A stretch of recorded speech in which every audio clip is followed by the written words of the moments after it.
y'all, it's your girl Mariah here, and today I'm going to be doing a girl chat. The last time I posted a video on this channel, I was 17 years old. Now I'm 20. Ciao. It's so much to talk about.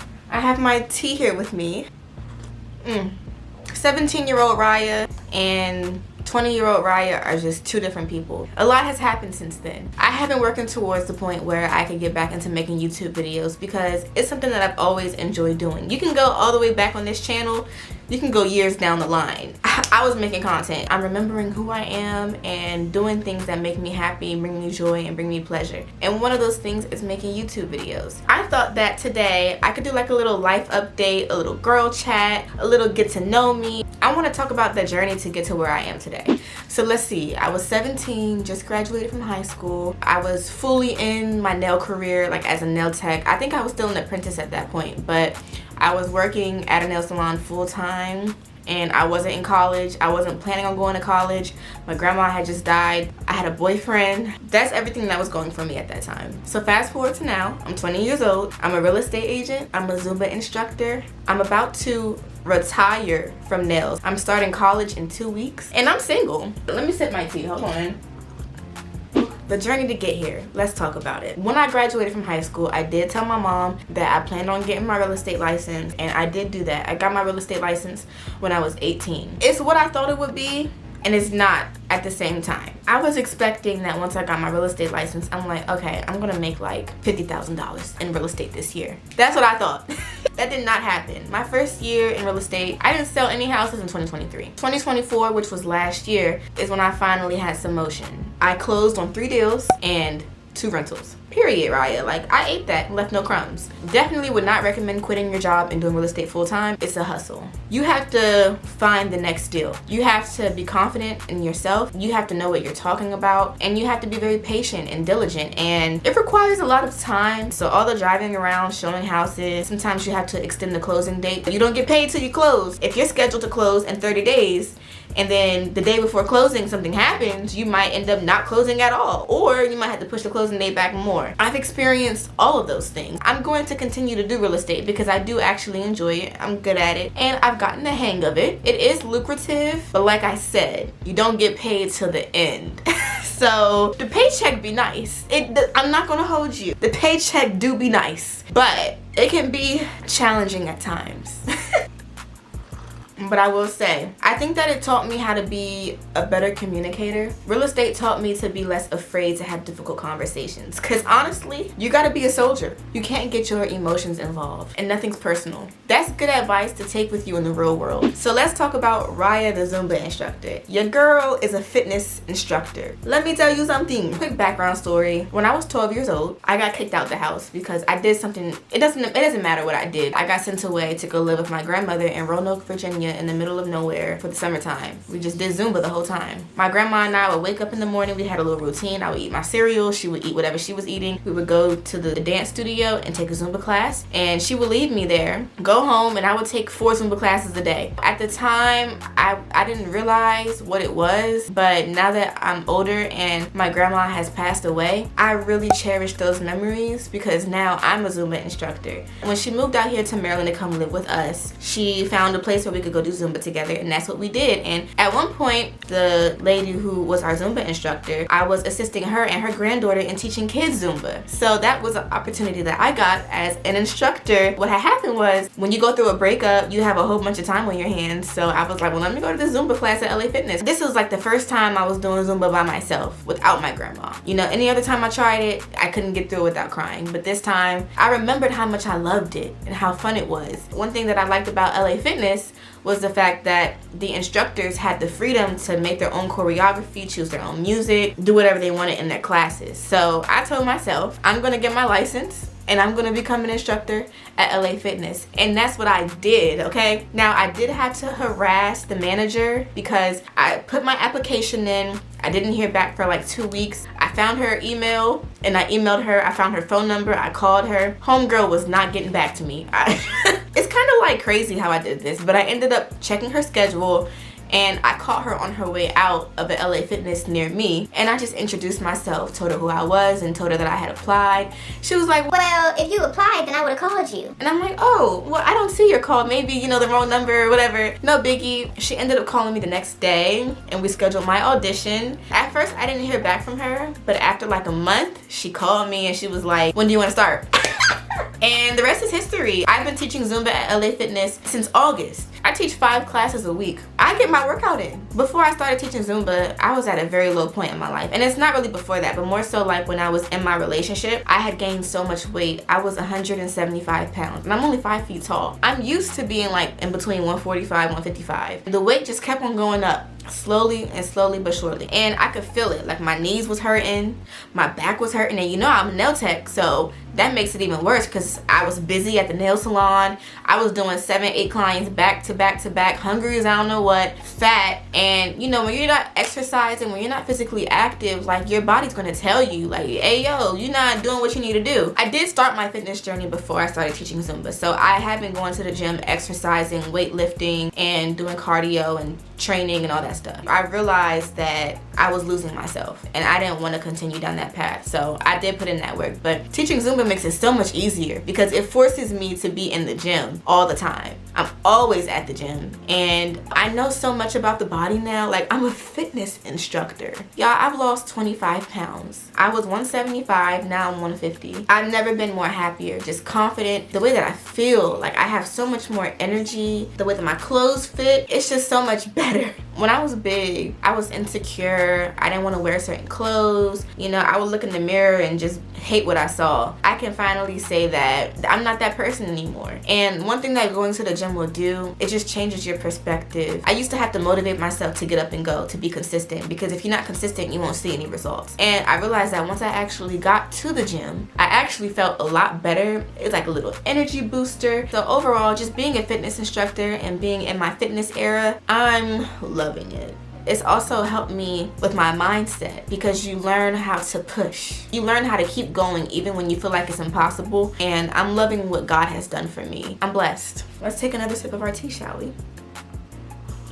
Now let's talk about my retirement. I'm not actually retiring, but I've been doing nails since I was 17. This was my career. I was a full-time nail tech. I'm not anymore, but I was a full-time nail tech. But let me tell you what happened. It was good, you know, I liked the money, but it got to a point where I didn't see the purpose in it anymore. I was just waking up, going to work, coming home, going to sleep. That's all it was. It's very physically exhausting. It's very physically demanding. It's very time consuming. And once I started doing real estate, it was hard for me to have a balance between the two because I had gotten my clientele to the point where I was fully booked, and finding time to show houses, do paperwork, send emails, having to be certain places at a certain time. I found myself always rushing, and the always rushing is not good. And it's hard because finding that good balance between, okay, I have to pay the bills because I'm a nail tech, that's my main stream of income, but I want to make money from real estate, but I don't get paid to the end, so I have to find some kind of way to make this work. And I did, but I realized that I don't want to be doing this for the rest of my life. At 19 years old, I was already tired. And the other thing is that I don't get paid when I'm not working, when I'm doing nails. Like as a nail tech, I don't get an hourly rate, I don't get a salary, I get paid commission